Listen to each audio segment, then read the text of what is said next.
Bonjour à tous et à toutes, chers supporters lensois. On se retrouve aujourd'hui pour une nouvelle vidéo sur le mercato du RC Lens, mais aussi sur un comparatif des outsiders pour les places européennes. Le RC Lens aura des concurrents cette année pour essayer de décrocher une place soit en Conference League, soit en Europa League, et rêvons plus grand, pourquoi pas une place en Ligue des Champions.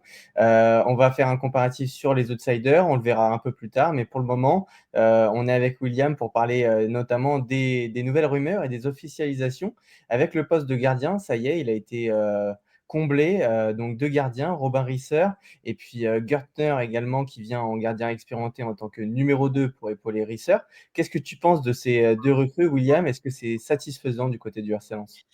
Salut Louis, salut tout le monde. Oui, tu l'as très bien résumé. Voilà, Risser en tant que numéro un gardien jeune à fort potentiel. Et puis accompagné par Gürtner qui a eu 500-600 matchs en professionnel. Il vient d'Amiens, là où il a joué 10 saisons, c'est assez énorme.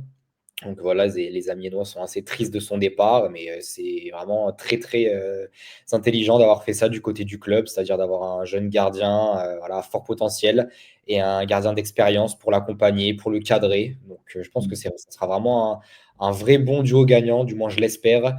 Et puis voilà, là, ça avait perdu Petric, Kofi, Ryan, trois gardiens qui sont partis en un été, c'est quand même pas commun.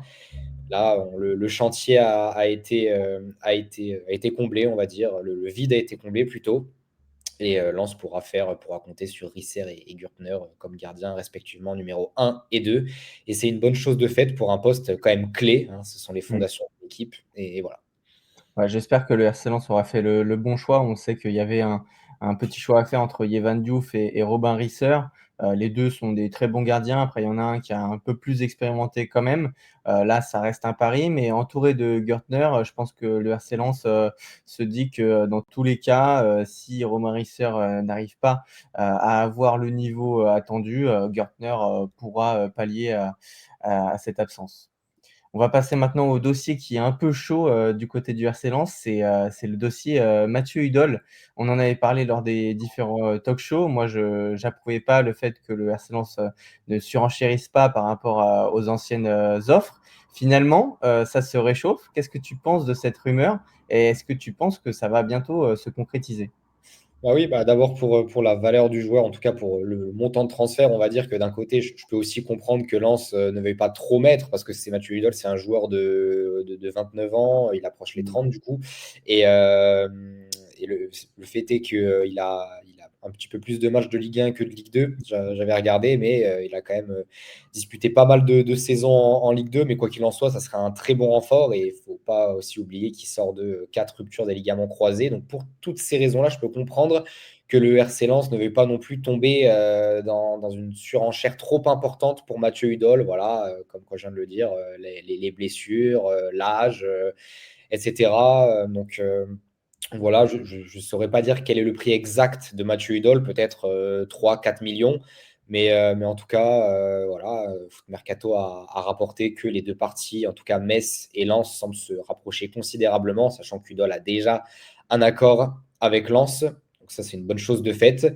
Mais sinon, après, on voit que Mathieu Hudol, je parlais de ses blessures, mais il faut aussi rappeler qu'il sort de 3 saisons pleines. Donc peut-être que ses blessures sont maintenant derrière lui. Mais en tout cas, niveau leadership, niveau mentalité, je pense que c'est un joueur qui pourrait vraiment bien correspondre à cette équipe de Lens, hein. Ça serait aussi là un recrutement intelligent. Et franchement, je serais très très content de voir Mathieu Hudol signer à Lens. Maintenant, dans quel rôle? Je pense que ce sera plus piston gauche. Peut-être pas défenseur axial gauche parce qu'il a jamais vraiment évolué à ce poste. Mais voilà, que ce soit sportivement, c'est un joueur fiable. Et même mentalement, ça serait une très bonne recrue. Donc moi, je valide à 100%, mais il faut que ça soit un bon prix. Voilà. Ouais, moi je suis complètement d'accord avec toi, surtout que je tiens à préciser que Daver Machado n'a toujours pas prolongé son contrat. On ne sait pas vraiment si le RC Lens va pousser pour sa prolongation. Il me semblait que c'était un petit peu tendu, on va dire. Donc Mathieu Hudol, ça me paraît être le remplaçant idoine pour remplacer Daver Machado. Tu l'as dit, je pense pas qu'il jouera axial gauche, mais il va prendre ce poste de piston gauche dans un dispositif où Pierre Sage va avoir besoin de cadre. J'espère que Mathieu Hudol va pouvoir remplir ces critères-là, parce que moi, je crois beaucoup déjà à la mentalité du joueur, excusez-moi. aussi aux qualités techniques, athlétiques. Bien sûr, il a été sujet à des blessures, mais aujourd'hui, au FC Metz, il y a très peu de personnes qui vont pas le regretter, malgré que pour arriver au RC Lens, il a séché le dernier entraînement du FC Metz. Et ça, bon, c'est un petit peu moyen, je pense, mais bon, s'il fallait passer par là pour signer au RC Lens, c'est comme ça, c'est le jeu, on va dire. On va passer maintenant sur les prolongations, les dernières news sur Nail El Ainaoui. Qu'est-ce que tu en penses? Le RC Lens aurait soumis une offre de prolongation. On sait qu'il est beaucoup suivi, que ce soit en Angleterre ou en Italie, notamment du côté de l'AS Roma, qui lui propose sans doute un salaire bien plus élevé que ce que propose le RC Lens. Est-ce que le RC Lens a vraiment envie de tout faire pour prolonger Nail El Ainaoui? On a vu que on parle de lui parce que l'actualité était un peu chaude le concernant ces dernières heures. Il y a eu notamment l'AS Roma, voilà, qui était prête à faire une offre de 20 millions. Le RC Lens en veut minimum 30. Alors ça, c'est les médias qui le disent, mais ça paraît quand même assez cohérent, même si c'est vrai que El Ainaoui n'a pas non plus, il a seulement une seule vraiment saison référence en Ligue 1 et c'était la saison qui vient de s'écouler. Mais quand même, je pense que voilà, les exemples sont nombreux de joueurs qui viennent à peine d'éclore et qui sont vendus à prix d'or. Donc pour moi, je ne trouve pas ça non plus trop étonnant. Donc voilà, après la S Roma, a priori aussi, selon les dernières rumeurs, a un peu fermé la porte face aux exigences de Lens. Donc voilà, peut-être tant mieux pour Lens qui va essayer de négocier une prolongation. Après, on a vu que la Juventus aussi était sur le coup. Et puis d'autres clubs comme Aston Villa. Et pour la prolongation, je pense que Lens va devoir vraiment faire très fort parce qu'il y a eu déjà une offre de prolongation soumise et elle était assez dérisoire. Vraiment, elle était très très en dessous niveau salaire de certains, de certains autres joueurs de l'effectif. Voilà, c'est quand même une différence assez notable, en tout cas des échos que j'ai eus. Vraiment une différence assez significative, sachant que Nail El Ainaoui, il est promis à avoir un rôle de cadre dans l'effectif et le salaire proposé par Lens n'était pas du tout en adéquation avec ça. Donc voilà, il va falloir vraiment proposer beaucoup plus si Lens veut le garder. Alors, Lens ne pourra pas s'aligner sur des salaires que la Roma, que la Juve ou Aston Villa pourra proposer. Mais il faut quand même mettre le paquet pour prouver à Neil que voilà, on veut te garder une saison de plus au moins. Et après, tu auras un bon de sortie. Voilà, ne serait-ce que pour avoir au moins un cadre, un joueur entre guillemets confirmé, même s'il est encore jeune, et puis une belle valeur marchande pour pouvoir capitaliser à l'été 2026 et le revendre vraiment à prix d'or. Mais on va dire que pour l'instant, son année reste toujours en pointillé. En tout cas, s'il part, au moins, ça sera à environ 30 millions d'euros. Ouais, ben, moi j'en avais parlé, notamment lors de notre dernier talk. Moi je pensais qu'il y aurait eu un départ également de Neil. 30 millions d'euros, moi ça me m'étonne pas du tout, sachant qu'il y a une grosse inflation au niveau des prix lors de ce mercato d'été. Je pense, au prix, totalement hallucinant de Mathis Sablin, de 40 millions d'euros. C'est un écho franchement, c'est dingue. Tu me dis, le gars il fait une bonne saison donc c'est quoi le prix de Neil El Ainaoui? Pour moi, il est aux alentours de 30 millions d'euros. Après, sa vraie valeur marchande, elle est aux alentours de 20-25. Mais aujourd'hui, avec le prix du marché, le RC Lens doit absolument pas vendre son meilleur joueur à ce prix-là. Donc oui, 30 millions d'euros, l'AS Roma va devoir s'aligner si jamais le RC Lens n'arrive pas à convaincre le milieu de terrain de prolonger. On va passer maintenant au sujet des recrues avec Junior Diaz, une rumeur. Est-ce que pour toi, un défenseur de Ligue 2 qui vient de Troyes, est-ce que pour toi, ça serait le défenseur idéal pour le RC Lens? Oui, bah, c'est une rumeur, on va dire, qui a pris de l'épaisseur ces derniers jours, sachant que voilà, il évolue à 3, il vient de sortir d'une saison pleine, il a disputé tous les matchs possibles sans jamais sortir, sans jamais être blessé. Et a priori, et c'est une information en tout cas, que j'ai apprise juste avant qu'on tourne ce talk, c'est que le directeur sportif, donc Antoine Sibierski, ancien joueur de Lens, directeur sportif de 3, a dit que Junior Diaz jouerait bien en Ligue 1 la saison prochaine, mais où?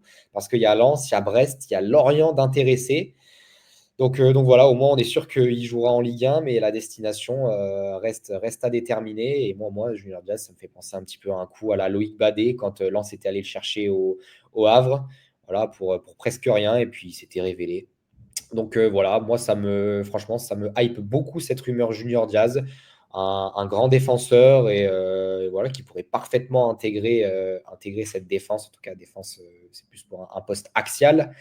Voilà. Mais moi, vraiment, ce défenseur, oui, je pense que ça pourrait être le défenseur idéal. Voilà, Lens a beaucoup de monde en défense centrale, hein.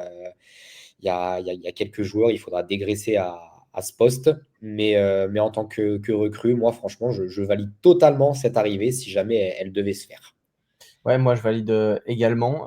Déjà, Jean-Louis Leca a déclaré que maintenant le mercato, c'est pas acheter des joueurs à 10 millions d'euros et flamber 10 millions d'euros sur chaque joueur. C'est plutôt de faire des bons coups, des gros coups, parce que finalement, quand on regarde le passif du RC Lens, qui croyait en Facundo Medina quand il a été acheté, qui croyait en Kusanov quand il a été acheté. Au final, c'est des joueurs qui ont une excellente revente et qui ont contribué sportivement à l'épanouissement du RC Lens. Donc pour moi, Junior Daz, ça se pérennise dans cet aspect-là de faire des bons coups. Et le RC Lens a tout intérêt à snober un peu la concurrence parce que Brest, Auxerre, ça peut vite se décanter, sachant que c'est des clubs quand même qui jouent à peu près dans le même calibre, même si historiquement, quand même, le RC Lens je pense, a des atouts qu'ils n'ont pas. On va passer maintenant au dossier du numéro 9 entre guillemets, parce que c'est un dossier qui ne verra pas le jour, en tout cas avec Sebastiano Esposito. Est-ce que tu comprends cette rumeur, sachant que c'est un attaquant qui joue 9,5 en fait? Ah oui, c'est vrai que difficile à comprendre parce qu'on va dire que dans l'esprit de Lens, on pensait que Lens voulait miser sur un numéro 9 qui est voilà, un serial buteur, un pur attaquant, voilà, un pur attaquant de pointe. Et là, Sebastiano Esposito, c'est un peu un profil à la Martin Satriano, hein, et en plus, c'est un peu une trajectoire similaire, vu que les deux viennent de l'Inter Milan, ils avaient été prêtés à quelques clubs et ils ne sont pas promis à un avenir à l'Inter. Donc voilà, une piste déjà tuée dans l'œuf parce que Esposito devrait rester en Italie, mais pas à l'Inter. On parle de la Fiorentina, on parle de Cagliari. Donc voilà, une piste déjà oubliée pour Lens, sachant que voilà, Esposito pouvait partir pour 6 millions 5, j'ai lu ça. Hmm. C'était abordable sur le plan financier, mais voilà, le joueur veut poursuivre sa carrière en Italie, probablement. Et Lens va encore devoir trouver d'autres pistes, explorer d'autres pistes, discuter avec d'autres joueurs. Voilà, il ne faudra pas trop tarder non plus. Ça me rappelle un petit peu le dossier Eliwahi qui avait été concrétisé le 20 août, alors que Loïs Openda était parti déjà plusieurs semaines avant. Il ne faudrait pas que Lens tarde trop, même si le secteur de l'attaque est aussi très, très, très, très fourni. Mais voilà, est-ce que c'était le profil idéal pour Lens? Je ne pense pas. En tout cas, il va falloir certainement passer à autre chose, notamment aussi après l'échec Garden. Voilà. Ouais, ça reste un très bon joueur, hein. Il a fait une saison pleine avec Empoli, il était prêté. Il a fait 33 matchs, 8 buts. Après, au niveau du profil, on a déjà Martin Satriano pour moi. Et c'est vrai que quand j'ai vu cette rumeur, je ne comprenais pas vraiment, sachant que le RC Lens cherche quand même un jeune prospect qui peut développer en tant que serial builder, tu l'as dit. De base, c'était intéressé par Lucas Tassin, Garden. Et puis là, derrière, c'est vrai que passer de ces rumeurs-là à Sebastiano Esposito, ça fait un petit peu froid dans le dos. Mais bon, je pense qu'il y aura des rumeurs un peu plus sympas. On va passer maintenant au comparatif parce que du coup, la saison de Ligue 1 approche. Et puis, on va voir un peu les ambitions du RC Lens par rapport à ses concurrents. Donc là, on va parler uniquement d'outsiders, des clubs qui pourraient accrocher la 6e place, la 7e place, voire la 5e place. Donc, on va commencer tout de suite par Lyon, qui restera en Ligue 1. Alors, bien évidemment, il y a pas mal de mouvements qui vont être mis par Lyon, mais aussi par Lens. Est-ce que tu penses que l'effectif lensois, en tout cas à 100% aujourd'hui, peut être meilleur que l'effectif lyonnais? Oui, bah déjà, c'est assez intéressant voilà, de mettre un petit peu en opposition tous ces clubs-là, sachant que aussi, il faut savoir que pour Lens, on a pris les joueurs qui étaient là à date, c'est-à-dire c'est que du factuel, des joueurs qui sont Mm. pour l'instant encore au RC Lens, mais évidemment que les Diouf, les El Ainaoui, leur avenir est encore incertain, mais on se base vraiment sur du factuel, sur les joueurs, on va dire le 11 type de Lens avec tous les joueurs actuels. Et pour le coup, alors même si Lyon, les ambitions vont sûrement être revues à la baisse malgré ce qui a été annoncé en conférence de presse, voilà, les ambitions, où il va y avoir peut-être une petite cure d'austérité, il y aura des ambitions revues à la baisse, mais en opposant ces deux 11, je pense que voilà, le 11 de l'Olympique Lyonnais est quand même légèrement supérieur, voire même beaucoup supérieur à celui de Lens. Et surtout que si on enlève Diouf et El Ainaoui, ça rentre un petit peu dans le rang aussi pour Lens. Mais je pense que voilà, Lyon, c'est supérieur à Lens. D'ailleurs, ça ouvrira le bal de la Ligue 1, première journée Lens-Lyon, donc ça va être intéressant. Les retrouvailles entre Pierre Sage et Lyon. Donc voilà, qui est le meilleur pour moi, c'est Lyon. En attendant aussi de voir pour Lyon ce qui va arriver au niveau du marché des transferts. Est-ce que ça va pousser des joueurs vers la sortie? Fofana sûrement, Mikotadze peut-être, Tolisso, on parle de lui à Neom en Arabie Saoudite puis bien d'autres. Là par contre, ça peut rebattre les cartes, mais en tout cas, avec les 11 qui sont présentés là, oui, avantage Lyon. Ouais, avantage Lyon, tant qu'il y a Tolisso sur le papier, parce que si tu enlèves Tolisso maintenant à cette équipe, bon, il reste Fofana, Mikotadze qui sont un peu au-dessus du lot, mais très clairement, c'est quand même une équipe qui va pas jouer la Ligue des Champions cette année, hein. Sur le papier, ça fait pas rêver, hein. Donc Lens doit pouvoir concurrencer, je pense, à terme, dès le mercato d'été, l'Olympique Lyonnais, sachant qu'ils vont devoir dégraisser sans doute. Donc là, pour le moment, on n'a pas assez d'infos pour dire s'ils vont vendre Malik Fofana ou Georges Mikotadze et se débarrasser d'un gros salaire comme Corentin Tolisso. Mais très clairement, déjà leur défense, on l'a vu que c'était quand même pas l'assurance tout risque. Après, Pierre Sage a du gros boulot également en défense. Au milieu de terrain, moi j'apprécie et je trouve qu'il y a plus de stabilité du côté du RC Lens avec un Thomasson et El Ainaoui comparé à Tessman qui est pas souvent titulaire. Alors il y a Tolisso encore une fois qui cache la forêt, hein, très clairement parce que pour moi, sinon, il y a un trou du côté lyonnais au milieu de terrain et en défense. On va passer maintenant à un autre club, le Stade Rennais. Donc, c'est un club qui joue quand même beaucoup le milieu de tableau ces dernières saisons. C'est dommage parce qu'il y a quand même beaucoup de budget au Stade Rennais. Ils ont quand même été pas mal en Ligue Europa, mais jamais ils ont réussi à faire une saison très aboutie en se qualifiant sur le podium en Ligue des Champions. En tout cas, c'est arrivé trop peu de fois. Est-ce que pour toi, l'effectif lensois est meilleur que le Stade Rennais aujourd'hui? Le Stade Rennais, oui, c'est un peu compliqué à jauger parce qu'ils sortent de 2 saisons compliquées où il n'y a pas eu d'Europe. Enfin, en tout cas, où ils ne se sont pas qualifiés pour l'Europe à travers la Ligue 1. Donc, c'est assez difficile. Je pense ils vont investir encore lors de ce mercato, mais comme ils l'avaient fait l'année dernière, et pourtant, ça n'a pas très bien fonctionné pour autant. Voilà, c'est un peu compliqué, sachant qu'ils pourraient perdre Arnaud Kalimuendo aussi. Donc voilà, c'est assez compliqué à dire. Je dirais que oui, oui, l'effectif de Rennes est quand même légèrement meilleur. Alors, c'est pas pareil que Lyon, mais peut-être légèrement meilleur. Après, à voir également pour les départs, en tout cas du côté de Rennes, mais aussi du côté de Lens. Après aussi, on nous a prouvé que voilà, Rennes, malgré l'argent dépensé, Lens a su battre Rennes, hein. On se souvient du dernier match Lens-Rennes, c'était à Bollaert. Même Samba avait été bien sifflé par le public, où Lens avait gagné, et pourtant Rennes avait aussi un effectif qualitatif. Donc voilà, je dirais avantage Rennes, dans le sens où Rennes a beaucoup de moyens comparé à Lens, et c'est ça aussi à chaque fois qui va déterminer le choix, hein. J'ai envie de dire, l'argent, c'est le nerf de la guerre. Ok, ça ne fait pas tout, mais pour établir des prédictions, il faut qu'on prenne ça en compte. Donc voilà, avantage Rennes aussi. Ouais, moi je mettrais, surtout un avantage sur le fait que l'effectif, le 11 actuel là, du Stade Rennais va très peu bouger.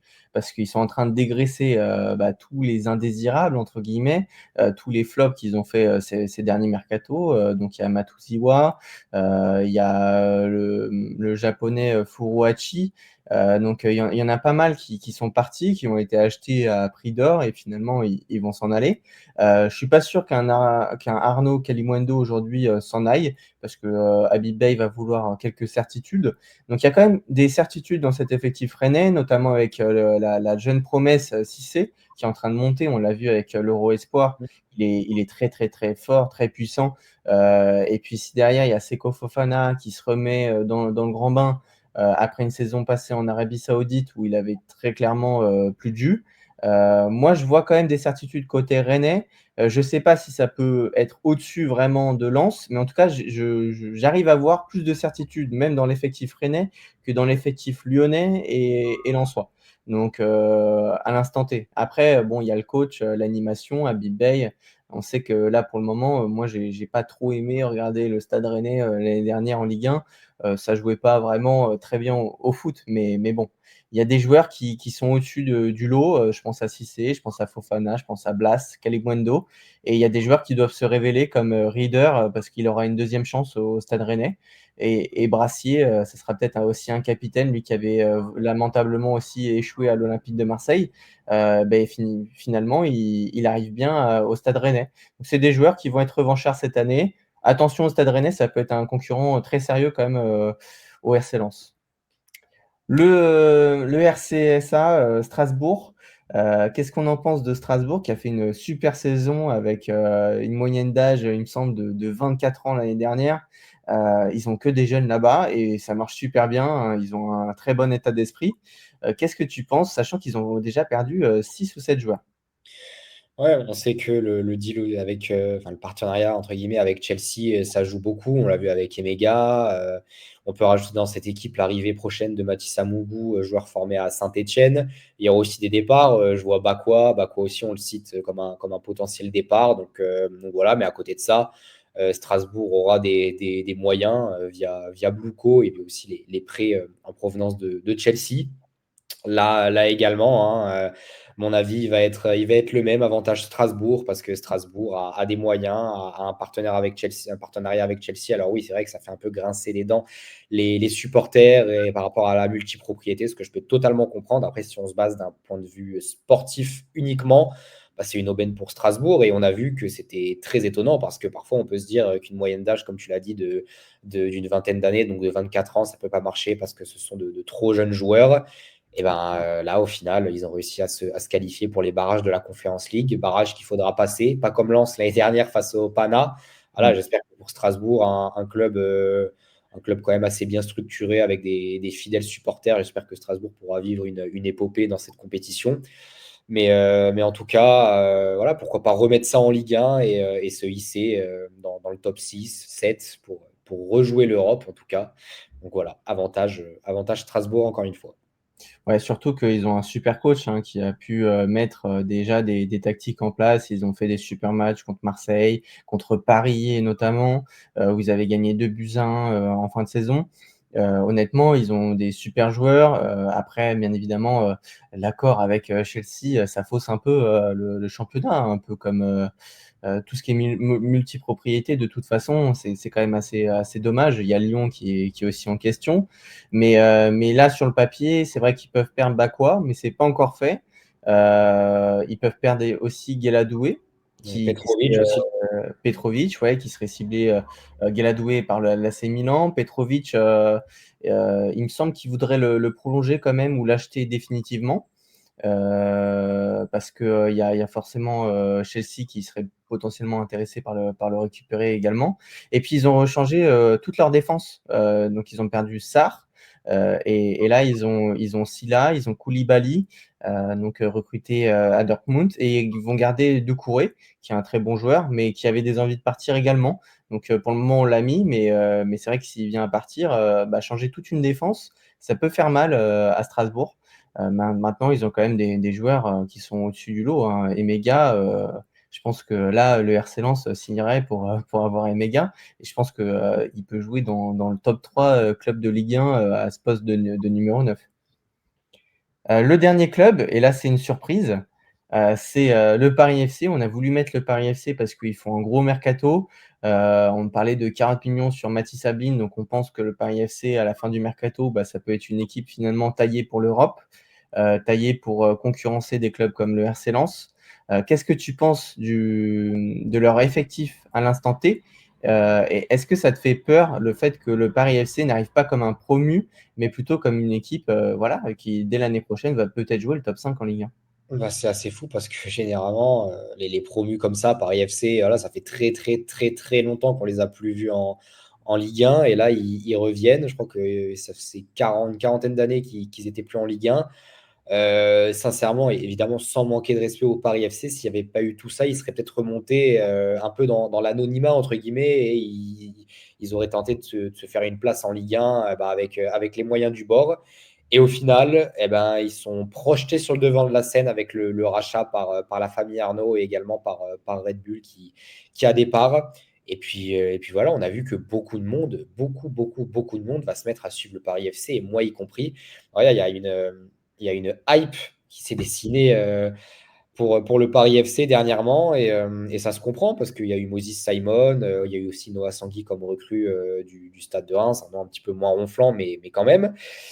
Ça parle d'autres recrues comme Benjamin André, qui est le capitaine du LOSC, qui veut Ouais. rejoindre Paris. Ça parle de Mathis Ablid, où Paris FC ne serait pas totalement contre mettre un gros montant de transfert. Donc c'est assez fou, franchement. Et là, encore une fois, je suis désolé, mais avantage Paris FC, parce que sur le papier et au niveau des moyens, ça pourrait être largement supérieur. Après, là où je vais dire aussi avantage Lens dans un sens, c'est que Paris FC, ça va être une équipe qui va découvrir la Ligue 1 avec un collectif qui va devoir se redessiner parce qu'il y a des nouveaux joueurs qui vont arriver. Il y a sûrement certains écarts qui vont se faire. Voilà, quand on voit un joueur comme Kolo Djedjak ou Julien Lopez, alors il n'est pas dans le 11, mais c'est le frère de Maxime. Voilà, c'est des joueurs qui veulent être prolongés par le Paris FC. Ils ont Mais, été, pardon? ils ont été prolongés, il Ouais, me semble. ouais, voilà. Donc c'est des joueurs, on va dire, qui ont un statut, mais comparé à des joueurs comme Moses Simon ou comme Mathis Sabine ou Benjamin André, c'est pas non plus le même statut. C'est ça que je veux dire. Ce sont sûrement des très bons joueurs. Je n'ai pas non plus regardé la Ligue 2 très attentivement, mais peut-être qu'en Ligue 1, en tout cas, voilà, est-ce que la marge va être trop haute? On se rappelle du passage de Colo à l'AS Saint-Etienne, et sur les derniers mois, il n'avait pas non plus laissé un énorme souvenir aux supporters. Donc voilà, attention aussi à ces écarts. Et on va dire qu'au niveau, oui, du collectif, de l'expérience de la Ligue 1, avantage Lens. Mais sinon, purement sportivement, avec la course à l'Europe, évidemment, là, on va encore être obligé de dire un point pour le Paris FC. Ouais, moi je mettrais quand même un petit avantage à Lens. Je trouve qu'il y a encore un peu plus de talent quand même côté lensois, en tout cas à l'instant T. Je pense pas Oui, qu'il y ait des joueurs comme Andy Diouf ou El Ainaoui dans leur effectif, ni des joueurs avec autant d'expérience comme Aguilar ou Grady ou Machado. Donc très sincèrement, voilà. Après, ils ont un vrai numéro 9, Crasso, même s'ils veulent encore recruter. On a parlé de Mathis Sabline. Mais très sincèrement, pour le moment, aujourd'hui, elle fait pas vraiment peur. Il y a des joueurs qui connaissent très bien la Ligue 1. Maxime Lopez, ça a été un des fervents, enfin un des joueurs qui a le plus servi pour la remontée en Ligue 1. Vincent Marchetti, qui va peut-être devoir laisser sa place, alors que c'est un des cadres du Paris FC également. Ilan Kebal, qui est un ancien de Reims. On ne sait pas vraiment. Il avait montré des belles promesses, mais aujourd'hui, il a 26 ans. On ne sait pas vraiment s'il va pouvoir tenir le niveau Ligue 1. Il a 5 buts et 7 passes D, il me semble, en Ligue 2. Mathieu Cafaro, qui, pareil, à Saint-Etienne, un peu comme Colo, où ça n'a pas du tout marché. Enfin, il a fait une très belle saison en Ligue 2, mais en Ligue 1, c'était assez compliqué. Et puis après, ils ont des beaux espoirs avec Sanguy. Encom Badio, qui est un jeune gardien espoir, également français. Donc, ils ont une belle équipe. Mais aujourd'hui, je mettrais quand même un avantage certain à Lens, parce que Lens connaît très bien la Ligue 1. Et malgré que Lens ait perdu quand même pas mal de cadres, avec notamment Facundo Medina, Lens a quand même un coach, Pierre Sage, qui, je pense, va pouvoir, dès la saison prochaine, avoir des ambitions. Et je pense que c'est le but du club. Et aujourd'hui, se faire concurrencer quand même par le Paris FC dès la première année, moi je dis pas dans 2 ans, mais ça serait quand même pas un affront, mais ça serait quand même dommage. Je pense qu'il y a des clubs qui sont encore devant le Paris FC malgré leur gros recrutement. En tout cas, c'était tout pour cette vidéo, du coup comparatif, avec le point sur les rumeurs également avec William. On vous souhaite à tous une très belle fin de semaine, et puis une bonne fin de mercato avec le RC Lens, sachant que potentiellement ça va se décanter dans les prochaines semaines, notamment pour Neil, ou encore le sujet du numéro 9. Merci à tous, à bientôt. ciao.